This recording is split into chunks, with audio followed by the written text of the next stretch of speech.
ఓం వసుదేవసుతం దేవం కంసచాణూరమర్ధనం దేవకీ పరమానందం కృష్ణం వందే జగద్గురుం. ఓం శ్రీ రాధాకృష్ణాభ్యాం నమ. కృష్ణం వందే జగద్గురుం, అర్జునం వందే జగదేక వీరం. మనకి ఆ గురుగ్రహం అందరూ కూడా ఏమని చెప్తారంటే, గురుగ్రహం కనుక నీకు బాగున్నట్లయితే నీకు సంచుల కొద్దీ డబ్బులు వస్తాయి, లేకపోతే క్వింటాళ్ళ కొద్దీ బంగారం వస్తుందని చెబుతూ ఉంటారు. మీరు కూడా ఆనందంగా వింటూ ఉంటారు. కానీ గురుగ్రహము ఏ విధమైనటువంటి సంపదలని కూడా మీరు కోరుకున్న రేంజ్లో ఇవ్వదు. మీ నాన్న మీకు ఆస్తి ఇస్తాడు, ఎప్పుడు ఆయన చచ్చిపోయేటప్పుడు ఇస్తాడు. ఆయన బ్రతికుండగా చిన్నప్పుడు నీకు ఒక 100 రూపాయలు, మహా అయితే ఒక 500 డైలీ ఖర్చులకు ఇస్తాడు. ఆ విధంగా గురుగ్రహం ఏం చేస్తుందంటే ముందు నీకు బుద్ధి బలాన్ని ఇస్తుంది. అంతే తప్ప ఇట్లా సొల్లు కబుర్లు చెప్పేటటువంటి పండితులు అవనియండి, సొల్లు కబుర్లు చెప్పేటటువంటి జ్యోతిష్కులు అవనియండి, వీళ్ళని ఎట్టి పరిస్థితుల్లో వీళ్ళని రాహు కబళించినప్పుడు, కలిపురుషుడు దూరేసినప్పుడు అవతల వాళ్ళని ప్రలోభ పెట్టడానికి చెప్తూ ఉంటారు. ఇది గురువు యొక్క పని కాదు. వాళ్ళకే ఫస్ట్ గురువు అనుగ్రహం లేదంటూ ఇలా చెప్తున్నటువంటి వాళ్ళు, అటువంటి వాళ్ళ మాటలు వింటే మీకేం వస్తుంది అనుగ్రహం? కాబట్టి మన దేవతల గురువు అయినటువంటి బృహస్పతి ఎప్పుడూ కూడా మీకు చక్కటి ఆలోచన విధానాన్ని, నిజాయితీని, ఆ తర్వాత చక్కగా మీరు రుజుమార్గంలో వెళ్ళేటటువంటి విధానాన్ని ఇస్తారు. ఇప్పుడు మంగళికి డబ్బులు ఇచ్చారంటూ మంగళిని బ్యాడ్ పాపులర్ చేశారు. ఆమె తీసుకుందో లేదో తర్వాత సంగతి, ఆమె ప్రమేయం ఉందో లేదో తర్వాత సంగతి. ఆమె పేరు చెప్పి మరి డబల్ మీకు డబ్బులు వస్తాయి, సిమెంట్ ఫ్యాక్టరీ కడుతుంది, పబ్బు పెడుతుంది అన్నప్పుడు మీకు బుద్ధి ఉండాలిగా. నేను సిమెంట్ ఫ్యాక్టరీ అంటే అంత ఈజీయా పెట్టడం? అందువలన భూపతి రాజు వెంకటపతి రాజు డాక్టర్ బివి రాజు గారు పెట్టారు రాశి సిమెంట్, విష్ణు సిమెంట్. విష్ణువర్ధన్ రాజు వాళ్ళ కొడుకు నడుపుతున్నాడు ఇప్పుడు భీమవరంలో. ఆయన ఎంత కష్టాలు పెడితే అది పెట్టారో నేను దగ్గరుండి ఆయన్ని చూశాను.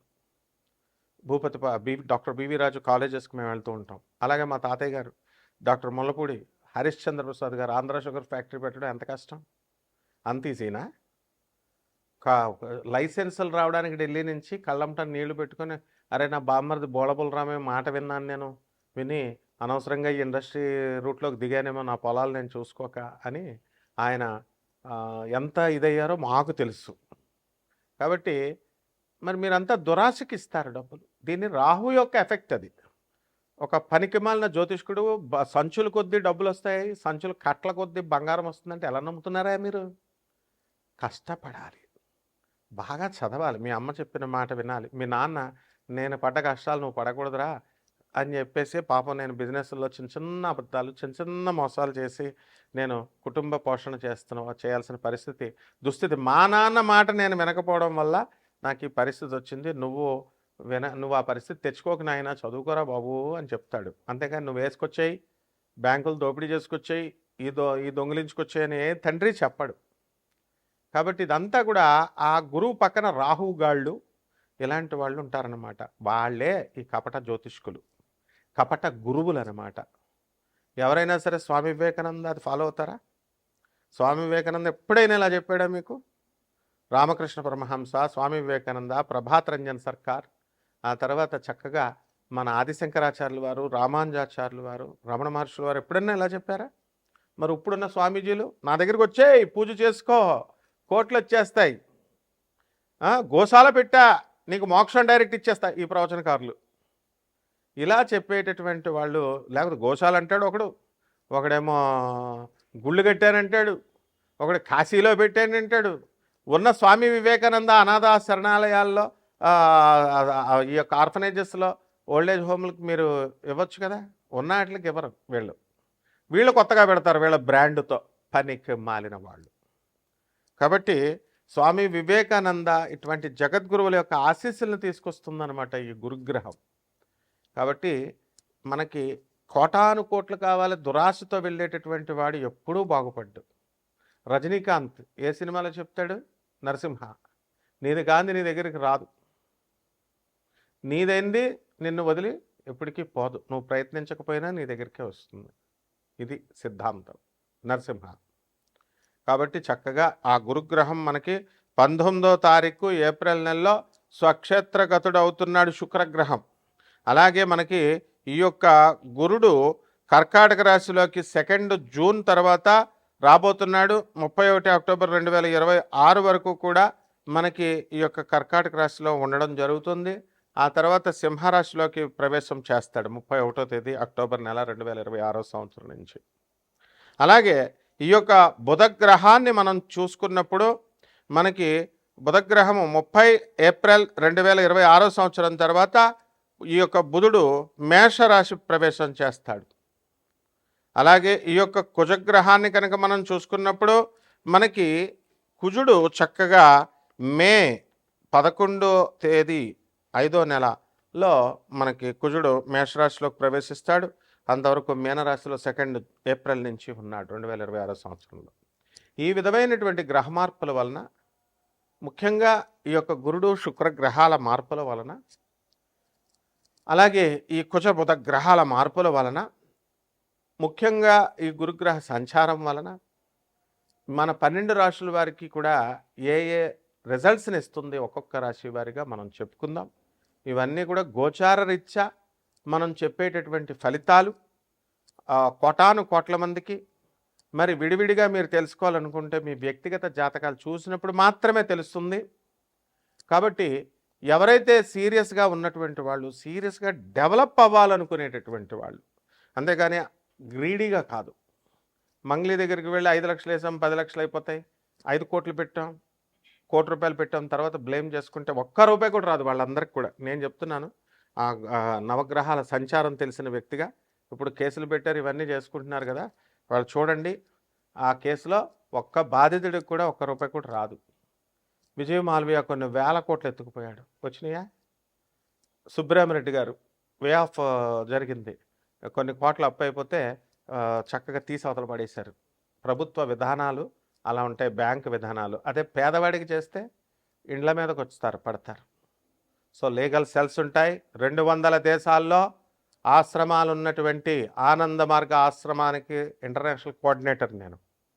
సిబిఐ కొల్యూడయ్యి కొంతమంది కపట ఆర్జీ శ్రీవాత్సవ ఐజీ కొల్యూడయ్యి కరప్ట్ అయ్యి ఆనాటి ఇందిరాగాంధీ 19 ఎమర్జెన్సీ సమయంలో మా గురువు గారిని సిబిఐ అరెస్ట్ చేసినప్పుడు అతను పాయిజన్ ఇచ్చారు, మామూలు మనిషి అనుకొని విషం తాగాడు, విషం ఇచ్చారు.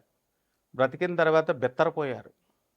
బెత్తరపోయిన తర్వాత ఆయన సాక్షాత్తు శివసంభూతుడని తెలుసుకొని అదే ఐజీ శ్రీవాత్సవ ఆయన పాదాల మీద పడి క్షమాపణ అడిగి ఈ రోజున మాకు ఆనంద్ నగర్ జార్ఖండ్లో Singhbhum first landscape on the earth అని అక్కడ ఆయన సన్యాస దీక్ష తీసుకున్నాడు మా గురుగారి దగ్గర. ఇప్పుడు కూడా సర్వ్ చేసుకుంటున్నాడు. సో సింగభూమి జార్ఖండే first landscape on the earth geological survey of India geological evidences ఉండగా, అలాగే ఎన్జిఆర్ఐ ఇవన్నీ కూడా సెంట్రల్ గవర్నమెంట్ ఎవిడెన్సెస్ ఉండగా బుద్ధి లేదా ప్రవచనకారులకి? బుద్ధి లేదా మీకు అందరికీ చెప్పేటటువంటి వాళ్ళు యూట్యూబ్కి మైథలాజికల్ స్టోరీ లాగా చెప్తారు. ఏది ఈ యొక్క ఏమిటది కల్కి పుడతాడు, ఏమిటి ఆ ప్లేస్ ఏమిటి? కల్కి పుడతాడు శంబాలా నగరం, రిపీట్, కల్కి పుడతాడు అది శంబాలా నగరం అని ఒక మైథలాజికల్ స్టోరీలాగా అదేదో ఎక్కడో ఉంటుంది, అది హిమాలయ పర్వతాల తర్వాత ఎక్కడో ఉంటుంది, మానవులు వెళ్ళలేరు. ఏంటి సొల్లు కబుర్లు? చెప్పాను నేను. First landscape on the earth Singhbhum, refer చేసుకోండి గూగుల్లో. జార్ఖండ్ ఇండియా అది భూభాగం అని చెప్పి జియోలాజికల్ ఎవిడెన్సెస్ చెప్తుంటే మళ్ళీ మీరు ఇది చేస్తున్నారు. ఏం do you want me to file the cases against all such YouTubers? ఎందుకు చరిత్రను మారుస్తున్నారు మీరు? అలాగే రాముడు అయోధ్యలోనే పుట్టాడు. మైథలాజికల్ స్టోరీ రామాయణం కావ్యం అని చెప్పడానికి మీకు ఎవరిచ్చారు అధికారం? మరి పని పట్టలేక అయోధ్యలో రామాలయం కట్టారు, పని పట్టలేక భక్తులందరూ రాముల వారి దగ్గరికి వెళ్తున్నారు.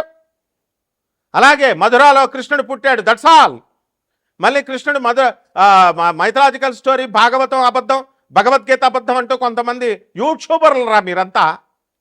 యూట్యూబర్లు మీరు ఉపాసకులు అవుతారా? మీరు భక్తులు అవుతారా? స్వామి వివేకానంద శిష్యులా మీరు? గురు పరంపర నుంచి వచ్చినటువంటి వాడిని నేను చెప్తున్నాను. రాముడు గురువు, రాముడు అయోధ్యలోనే పుట్టాడు, అదే సాకేతం. మధురలో కృష్ణుడు పుట్టాడు, అదే గోలోకం. రామాయణం అనేటటువంటిది కల్పితం కాదు, భాగవతం అనేటటువంటిది కల్పితం కాదు, కురుక్షేత్రం అనేటటువంటిది కల్పితం కాదు. యక్షిణీల గురించి మీకేం తెలుసురా? యక్షిణీల గురించి చెప్తున్నారు ఒక ఆర్గనైజ్డ్గా, ఒక గౌరవప్రదంగా. నేను చెప్పుకొస్తే వేరే ఛానల్ వాళ్ళు వేరే గొట్టంగాళ్ళని, చిన్న చిన్న వాళ్ళని పెట్టి యక్షిణీలు గురించి మీకు తెలిసినట్టు చెప్తున్నారు. మీరు ఉపాసన చేయలేదంటూనే మీకేం తెలుసు అసలు?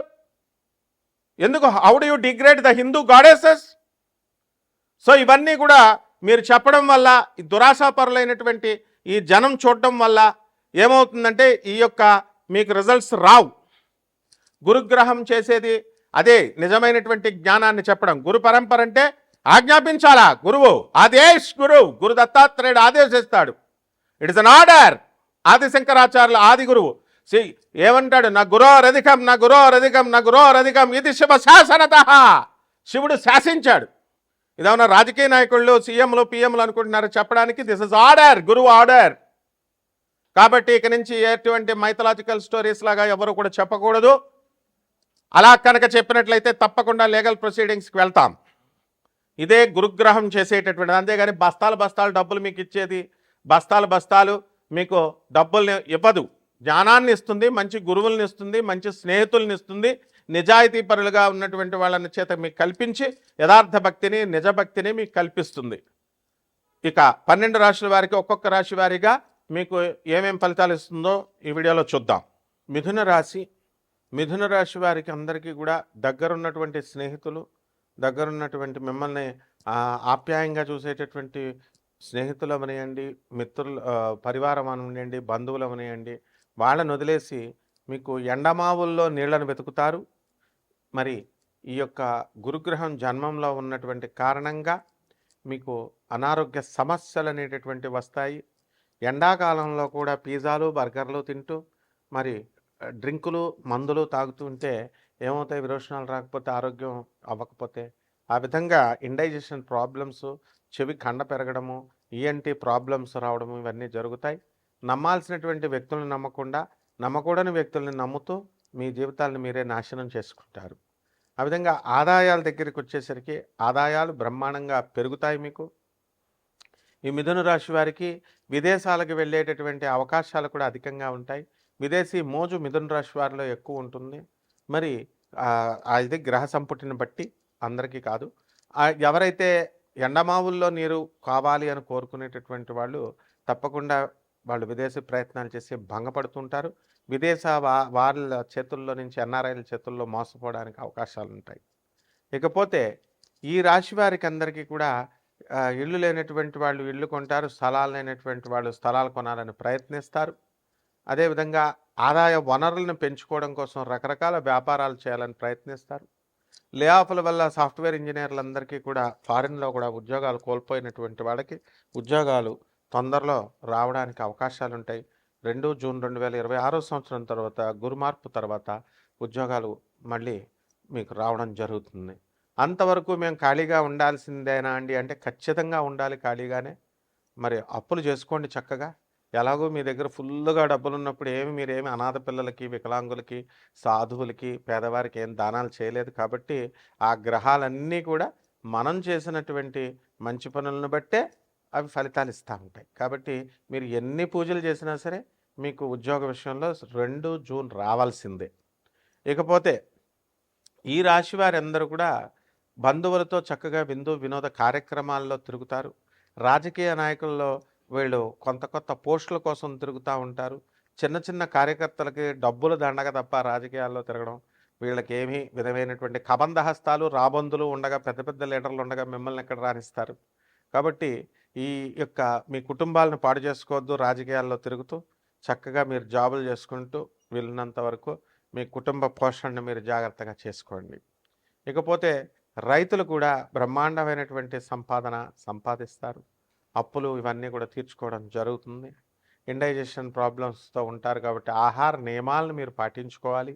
మంచి వాళ్ళతో స్నేహాలు, సంబంధాలు మీరు పెంచుకోవాలి. అంతేగాని మిమ్మల్ని ఏదో పార్టీలు ఇచ్చేటటువంటి వాళ్ళు పొగుడుతున్నారని చెప్పేసి భర్తకు తెలియకుండా భార్యకు తెలియకుండా భర్తలు పార్టీలకు అటెండ్ అవుతూ పార్టీలు ఇచ్చుకుంటూ ఈ రకరకాల భర్తకు తెలియకుండా ఒక ఇన్వెస్ట్మెంట్లు చేయడం, భార్యలకు తెలియకుండా మంగళి కేసులో చేసినటువంటి వాళ్ళందరూ ఇన్వెస్ట్మెంట్స్ అట్లాగే ఎవరికి భార్యలకు తెలియకుండా భర్తలు ఇచ్చారట, భర్తలకు తెలియకుండా భార్యలు ఇచ్చారట. దురాశతో ఉన్నటువంటి వాళ్ళే ఇలాంటివి చేస్తారు. కాబట్టి ఈ రకంగా ఈ యొక్క గురుగ్రహం అనేటటువంటిది ఇలాంటివన్నీ ఎంటర్టైన్ చేయదు, జాగ్రత్తగా చేసుకోండి. ఇక పరిహారాల దగ్గరికి వచ్చేసరికి మేడి చెట్టుకి నీళ్లు పోయండి. మేడి చెట్టు దగ్గర మొదల్లో అనగాదేవి, దత్తాత్రేయ స్వామి వారు 64 యోగిని గణాలతో ఉంటారు. మరి ఆ మేడి చెట్టు చుట్టూ ప్రదక్షిణాలు చేసుకోండి, గురుచిత్ర పారాయణ చేయండి, పేదవారికి దానాలు, సాధువులకు దానాలు చేసుకోండి. బ్రహ్మాండంగా ఉంటుంది. శుభమస్తు.